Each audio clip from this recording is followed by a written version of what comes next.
One day, someone will think of you for the last time. And one day, no one will remember that you ever existed. Most people live as if they have unlimited time, as if they could live forever. Especially when we are young, life feels endless, as though our entire future still lies ahead of us. We live in a world where death is portrayed as the ultimate enemy. We exercise to stay fit, try to hide the aging process with beauty products and makeup, and in many cases people undergo cosmetic surgery in order to look younger and more attractive. We hide the sick away in hospitals and place the dead in coffins beneath the ground. In many parts of the Western world, we try to suppress death by ignoring it, avoiding it, or running from it. All of this simply to postpone death for a little while longer and to escape the inevitable.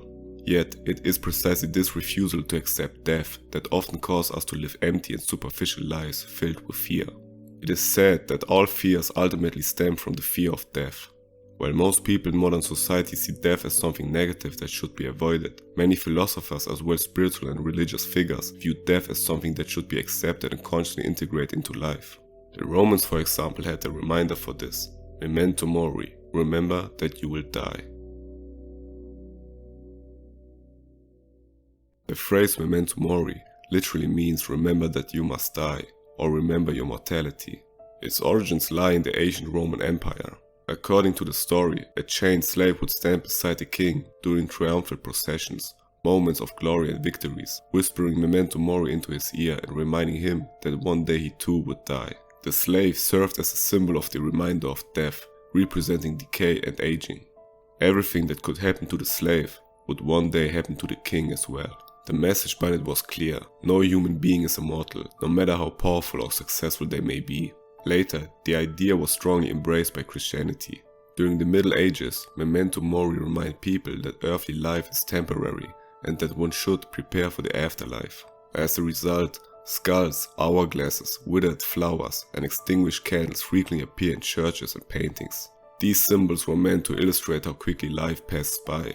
The motive became especially significant during times of war and plague. Memento Mori is not meant to be gloomy or pessimistic. When people become aware that life is finite, they often learn to appreciate the present more deeply. The idea encourages us to live more consciously, stop postponing important things, and focus on what truly matters. Many philosophical traditions, especially Stoicism, saw this as a path toward inner peace and clarity. Philosophers such as Seneca and Marcus Aurelius emphasized that remembering one's mortality could help people overcome the fear of death and live a virtuous life. Marcus Aurelius died in a military camp on the front lines. He likely succumbed to the hardships of the war or the plague.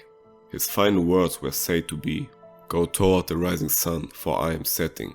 Think more of death than of me." In Buddhism there is an ancient tradition and well-known practice for confronting death, the so-called death meditation. The Buddhist death meditation is a practice that deals with the impermanence of life and the inevitability of death. Monks meditate beside corpses in order to become aware of their own mortality. The goal is to overcome the fear of death while deepening awareness of the present moment. The meditator consciously focuses attention on the fact that all life is impermanent. One reflects on the reality that the body will age, become ill, and die.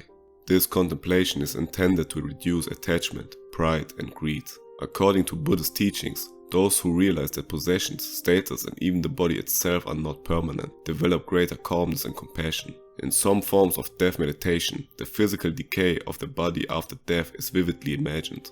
Historically, Buddhist monks sometimes meditate in cemeteries or observe decomposing bodies in order to experience impermanence directly. This practice was not intended to shock, but rather to dissolve the illusion of a fixed and unchanging self. The body is understood as a part of a natural cycle, not as something permanent. At the same time, death meditation directs attention back toward life itself. If death can arrive at any moment, then every moment gains significance.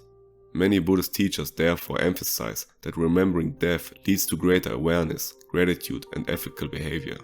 Those who are conscious of their mortality tend to postpone fewer important things, live more initially, and treat others with greater kindness. From a Buddhist perspective, reflecting on death is therefore not an expression of pessimism, but a method for understanding life more deeply.